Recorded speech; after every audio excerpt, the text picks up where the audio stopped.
chess friends, how are you? Robert James Fischer is a great and impressive chess player whose name is immortal in history. Today I am gonna show you one of his most aggressive Sicilian opening which he played against Samuel Reshevsky in 1958 US Championship. So let's go. Fischer started the game with e4, we have c5 knight f3 and Samuel Reshevsky could go with d5. Let me show you the variation, something like open variation of Sicilian which I showed you thousands of times, dragon Sicilian then play f4.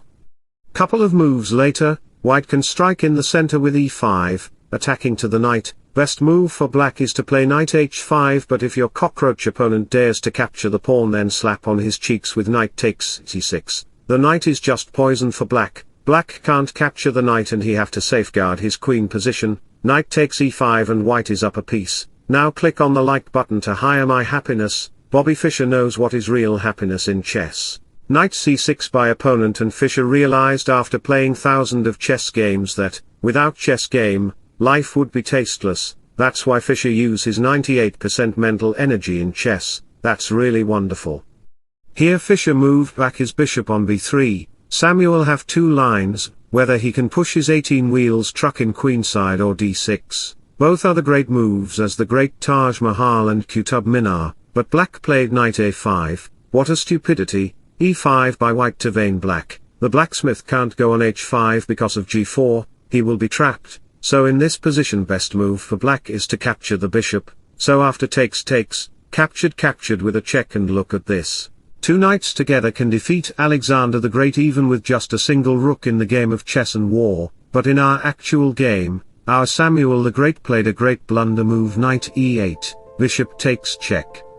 Sacrificing the bishop, to play knight e6, trapping the queen like God slayed Satan with thunderbolt. Black will lose his queen and the game soon, so in this position he captured the bishop with the king, knight e6 anyway to trap the queen anyway, because the pawn can't capture it, so if you dare to capture the Bookerfeller's knight with your poor king, queen d5 check will come, king f5 g4, takes check slides bishop check, and it will be a checkmate in one move, and you know a fact.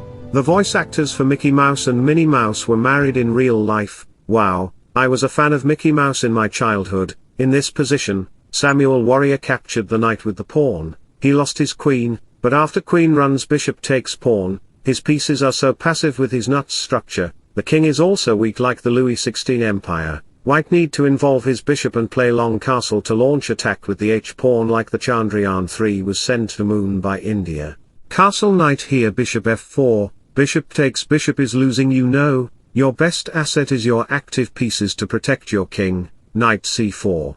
Queen e2 to attack both of them, so we have bishop takes f4 queen takes c4, the queen is targeting the bishop so king g7 knight e4, the queen is stated there like the Statue of Liberty, giving freedom to the pawn and rook to move as far as eyes and see. Black bishop and rook is fully trapped, how can he develop his pieces? Knight c5 attacks it. Rook to f6 c3 protecting the knight's entry point.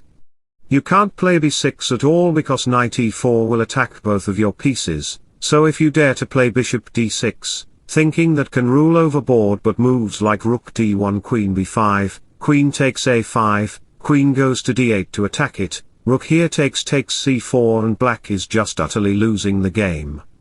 Keep your distance from people who will never admit they are wrong and always try to make you feel like it's all your fault. Checkmate in one move is a threat, so rook f7. The rook is pinned and now, the bishop's mobility has been freezed by deep-rooted snowfall. White can make at least two pass pawns in left side of the board and black will be completely lost, so back to the position. Our Samuel played e5, rook d1 to make a hairstyle for white with the b-pawn.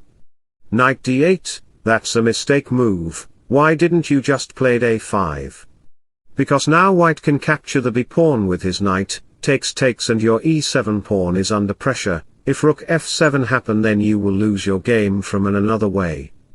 Love yourself first, because that's who you will be spending the rest of your life with, so back to the position, we have knight d7, and you shouldn't capture the knight again, because queen takes e7 will lead into the same tactic. If you solve puzzles daily then you can understand this position very well. If you don't then just subscribe to my channel. Queen h4 attacks it, so if you dare to play bishop d7 to protect it, then we can sacrifice the rook, because rooks are just made for sacrifices.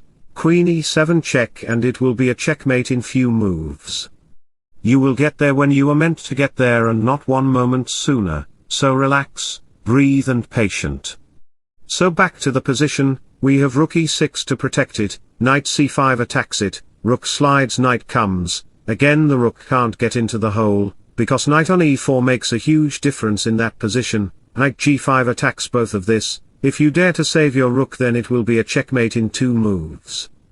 Samuel has a last hope to keep himself in the game. His only chance lies in hoping for a blunder, not from him, but from Fischer.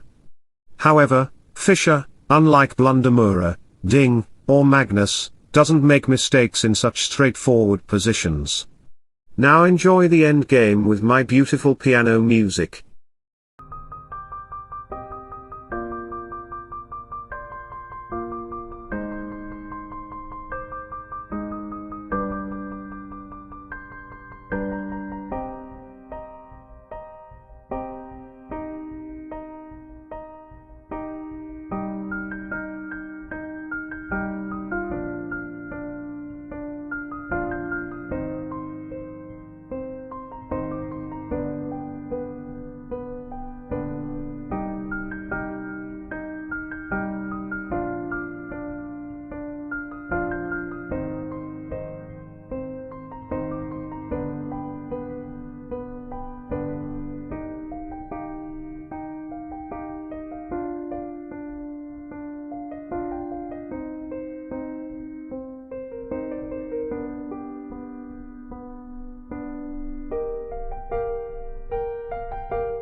So wish you all the best. Thanks for watching. Subscribe for more. Bye bye, take care, see you soon.